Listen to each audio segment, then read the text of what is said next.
Hi friends, అందరికీ good evening. అందరూ ఎలా ఉన్నారు? నేను కూడా చాలా చాలా బాగున్నాను. అలాగే మీరందరూ కూడా బాగోవాలని, అందులో నేను కూడా ఉండాలని మనస్ఫూర్తిగా అయితే కోరుకుంటున్నానండి. ఈరోజు వీడియో వచ్చేసి నేను మిల్ మేకర్ పకోడీ అయితే ప్రిపేర్ చేశానండి. మనం బండి మీద తెచ్చుకునే దానికన్నా పిల్లలు అడిగినప్పుడు ఒక 20 మినిట్స్లో వాళ్ళకి ఈ స్నాక్స్ అయితే చేసి పెట్టవచ్చండి. చాలా ఈజీగా చేయొచ్చు. అలాగే వెరీ టేస్టీ కూడా. బండి మీద కంటే కూడా టేస్ట్ బాగా వచ్చాయండి. ఇప్పుడు ఏమేం పదార్థాలు కావాలో ఎలా ప్రిపేర్ చేశానో కూడా మీకు ఎక్స్ప్లెయిన్ చేస్తానండి. వీడియో ఎక్కడ స్కిప్ చేయకుండా చూడండి.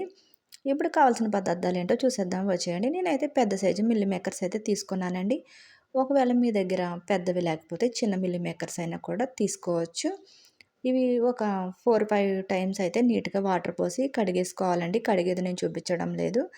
అలా కడిగిన తర్వాత మళ్ళీ మంచి వాటర్ అయితే వేసుకొని నానబెట్టుకోవాలండి. ఒక 10 మినిట్స్ కల్లా నానిపోతాయి. నేను హాట్ వాటర్ ఏమి యూజ్ చేయలేదు. అలా నానిపోయిన తర్వాత వాటర్ అన్నీ మనం ఒత్తేసి ఒక గిన్నెలోకి అయితే తీసేసుకోవాలండి. మొత్తం మిల్ మేకర్స్ అన్నీ కూడా వాటర్ ఏమీ లేకుండా తీసేసుకోవాలి. ఇలా ఒక బౌల్లోకి తీసుకున్న తర్వాత నేను ఒక పెద్ద సైజు ఆనియన్ అయితే తురుముకున్నానండి. మనం క్యారెట్ తురుముకునేది ఉంటుంది కదా, దాంతో తురిమేసుకోవచ్చు ఈజీగా. 2 స్పూన్స్ కారం అయితే తీసుకుంటున్నానండి. మీరు టేస్ట్‌ని బట్టి కారం, సాల్ట్ అయితే వేసుకోండి. నేను నా క్వాంటిటీని బట్టి, మా టేస్ట్‌ని బట్టి అయితే కారం, సాల్ట్ అయితే వేసుకున్నాను. కొంచెం గరం మసాలా పొడి కూడా వేశాను. నేను ఇంట్లో ప్రిపేర్ చేసిందే వేశానండి. మీరు బయట తీసుకొచ్చిందన్నా వేయొచ్చు. ఒక 5 స్పూన్స్ వరకు బియ్యపిండి అయితే వేసుకున్నాను. ఇది వచ్చేసి శనగపిండి అండి. ఇది ఒక కప్ వరకు అయితే తీసుకున్నాను. బాగా కలిసేటట్టు కొంచెం మనం క్రష్ చేస్తూ కలుపుకోవాలండి. అలా కలిపితే ఆనియన్‌లో ఉన్న వాటర్ వల్ల మంచిగా లోపలికైతే పడతాయన్నమాట. నేను ఒక అరగంట అలా కలిపేసి పక్కనైతే వదిలేసానండి. ఇప్పుడు స్టవ్ మీద కడాయి పెట్టేసుకొని ఒక్కొక్కటిగా అయితే మనం ఆయిల్ అయితే వేసేసుకోవాలి. చూపిస్తున్నాను కదా!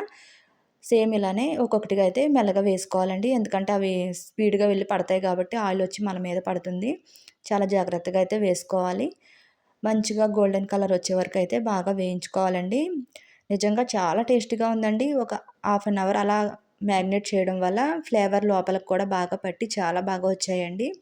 చూసారు కదా ఎంత క్రిస్పీగా ఎంత బాగా వచ్చాయో. ఇప్పుడు పైనుంచి కట్ చేసిన ఆనియన్ అయితే డెకరేషన్ అయితే చేసుకుంటున్నానండి. అలాగే నేను కొంచెం కరివేపాకు, జీడిపప్పు కూడా వేయించి పెట్టుకున్నాను ముందే ఆయిల్‌లో. అవి కూడా డెకరేషన్ అయితే చేసుకుంటున్నానండి. కరివేపాకు, జీడిపప్పు మీ ఆప్షనల్ అండి. వేసుకుంటే వేసుకోవచ్చు, లేకపోతే లేదు. మధ్య మధ్యలో మనం అలా తింటుంటే బావుంటాయి టేస్టు. అందుకే నేనైతే అలా వేయించి అయితే వేశాననమాట. ఒక లెమన్ కూడా వేసుకుంటే బావుంటుంది. మనం పైనుంచి కొంచెం వేసుకొని తింటే టేస్ట్ అయితే అదిరిపోతుందండి. నా వీడియో ఎలా అనిపించిందో ఏంటో కామెంట్ రూపంలో అయితే తెలియచేయండి. నా వీడియో కనుక నచ్చినట్టయితే లైక్ చేయండి, షేర్ చేయండి, కామెంట్ చేయండి.